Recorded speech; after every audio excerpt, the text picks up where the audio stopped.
Hey there, I really wanted to take you out in my garden just to see what's been going on as I'm preparing for the spring. But as luck would have it, we got an ice and snowstorm overnight, mostly ice, not a huge amount of snow, but you can see it back here on my greenhouse.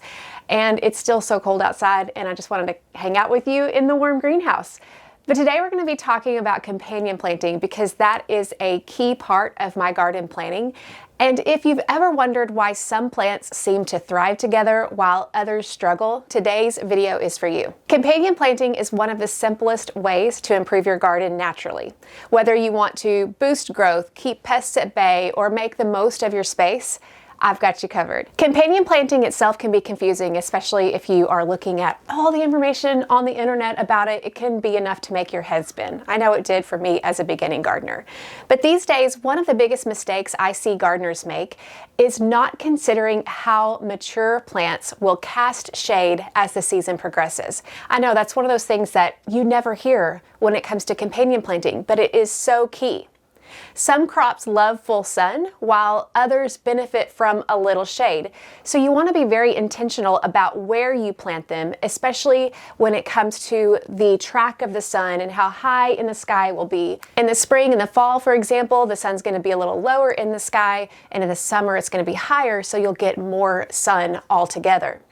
Fruiting plants like tomatoes, peppers, and melons, they need at least 6 to 8 hours of direct sunlight to thrive, and honestly, in my experience, the more the better. If they get too much shade, you'll see weak plants, slow growth, and fewer fruit.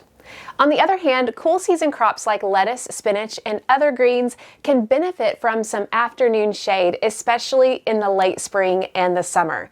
That way they don't bolt too early. But again, in the spring and in the fall, they really do like full sun just because they need as much sun as they can get in the shorter days of the year. Here's how to consider sun and shade when you're planning your crops placement into your garden. Plant tall crops like corn, okra, and sunflowers on the north side of your garden to avoid shading sun-loving plants.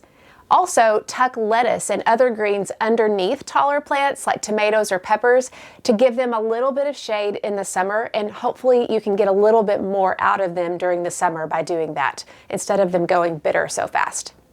If you are doing any kind of vertical gardening, use trellises wisely. Don't accidentally block the sun from plants that need it most. I've also found that carrots and peppers are fabulous companions.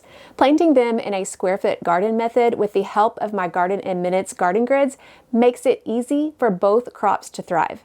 In the early part of the spring, the carrots will get the full sun they need, but as the heat arrives, which peppers love, the shade can delay the peppers from bolting or turning too bitter. Think about how your garden will look in July, not just at the planting time in the spring. That's why I say consider the mature plant size when you're planning out your companion plantings. Aside from sun and shade, here is another part of companion planting that you will want to consider, and you probably already have. If your priority, like mine, is edible food gardening like the celery and so much more, maybe you want to also sprinkle in some beautiful flowers in it. That way you can have both the edible garden and the beautiful flower garden. If you do that, my recommendation for you is to plan your vegetables first and then add flowers around them. This keeps your garden functional while still inviting pollinators and deterring pests as much as possible. So here's how you do it. Think about what vegetables your family eats the most, and then design your layout with those plants first. Then you can start adding flowers strategically. Maybe you want to border your beds with flowers so they don't take up the prime veggie growing space. Or you can tuck in smaller flowers between rows of crops like lettuce or carrots. And just like with vegetables, consider the mature height of flowers that you plant.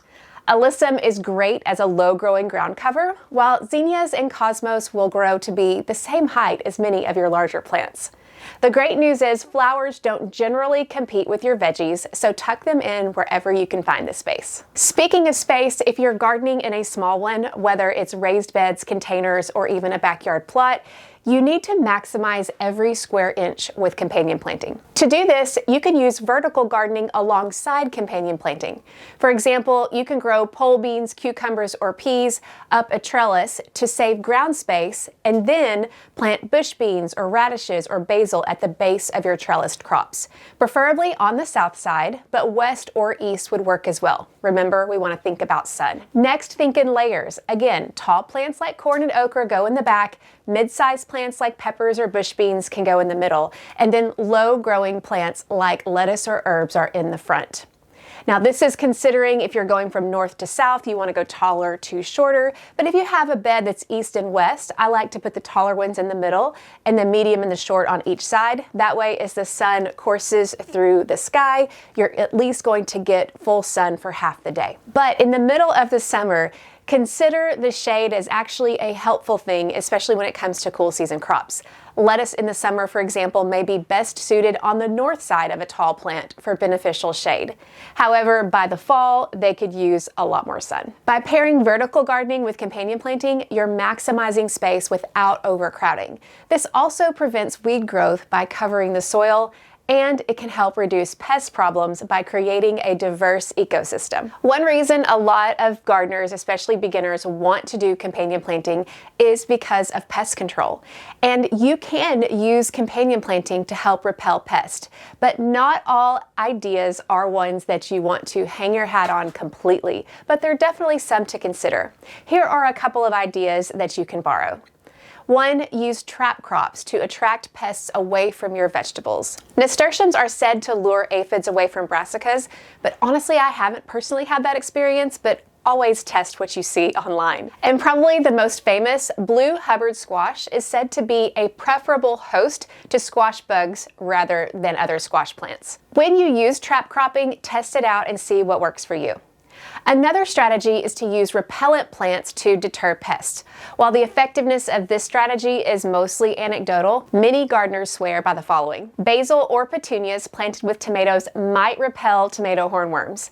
I've actually had that experience with petunias in 1 year, and I'm going to repeat the test to see if it works the second year.